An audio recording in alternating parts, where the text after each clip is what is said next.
YouTube video. I'm basically just going to talk about this really beautiful book I was lucky enough to read. It's called Believe It by Jamie Kern Lima.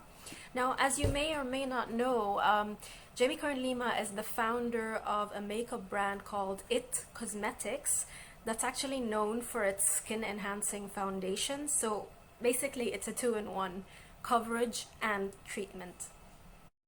So in this book, Jamie unravels her truest self, the uncensored, unadulterated moments, the hard, the raw, and the ugly parts of her life, and the lessons that she's learned from them, which in turn have shaped her to be the woman she is now. She calls the book a part memoir, part manifesto. I'd definitely categorize it as a self-help book, if anything, for the great number of takeaways that the book has to offer.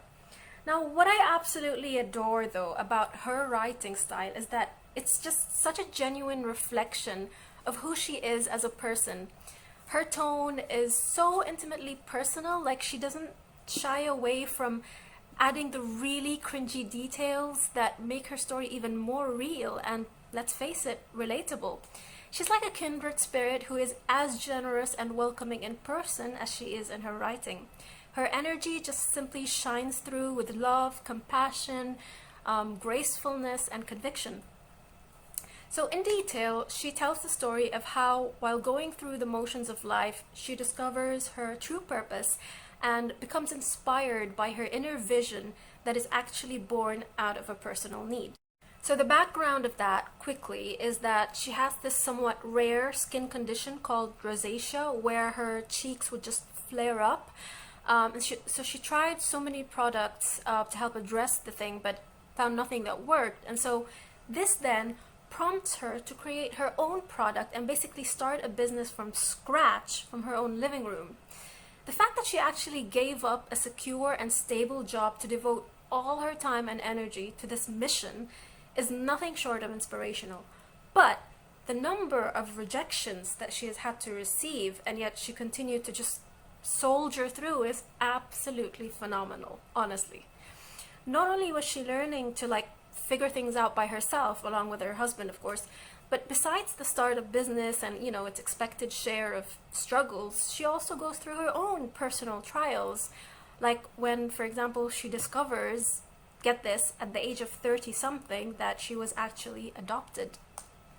So having said that, some parts are truly heartbreaking, and you just feel the heartache and the pain that she so eloquently expresses, just as some parts are equally uplifting, where she shares her most joyous moments, which she looks back at with utter gratitude and humility.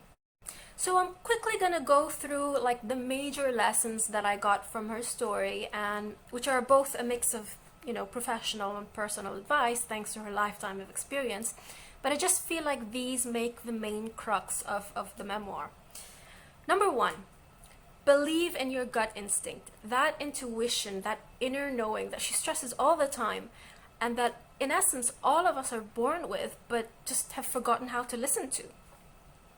Number two, your struggles are your superpower. Whatever you have suffered have shaped you into the person you are now. Embrace those struggles and use them to connect and share with others to serve a purpose. Number three, be your authentic self, because that's the only thing that sells. Believe in your vision and that God has given you the ability to realize that vision. And I particularly like this quote that she shares, which is, God doesn't call the qualified, He qualifies the called.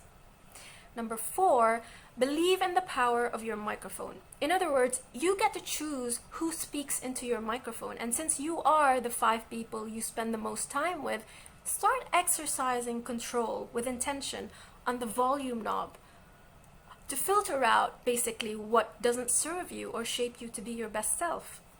Number 5, and this is a business related one, the biggest risk to your business isn't the competition, it's if you get distracted or influenced by it and then dilute your own secret sauce. And this is a direct quote from her. And so authenticity is the key to connecting with people, customers, clients, what have you. Which leads us to number 6. believe that life isn't meant to do alone. We have to take risks with people. We have to show our true, vulnerable, authentic selves in order to reach the highest expression of ourselves. Number 7, be brave over being liked. People will talk, sure, but what will you choose to do with the power that has been given to you? Because in the end, that's all that matters. Number 8, choose where your focus goes and be intentional with your energy. If you need something, give it. Give out the energy that you want to come to you. Turn up the volume on the right words and the right people. Number 9, believe in the power of letting your light shine. Don't ever dim your light for anybody, for anything. If you achieve something, celebrate it unapologetically. Let's learn to celebrate each other's victories as if they were our own. This is the only way we could truly empower one another. Number 10, last but not least, believe in a power that's greater than yourself. Have faith over fear. And I'm going to end this with a quote that she mentions by Oprah, which I just get chills reading it. God can dream a bigger dream for us than we can for ourselves.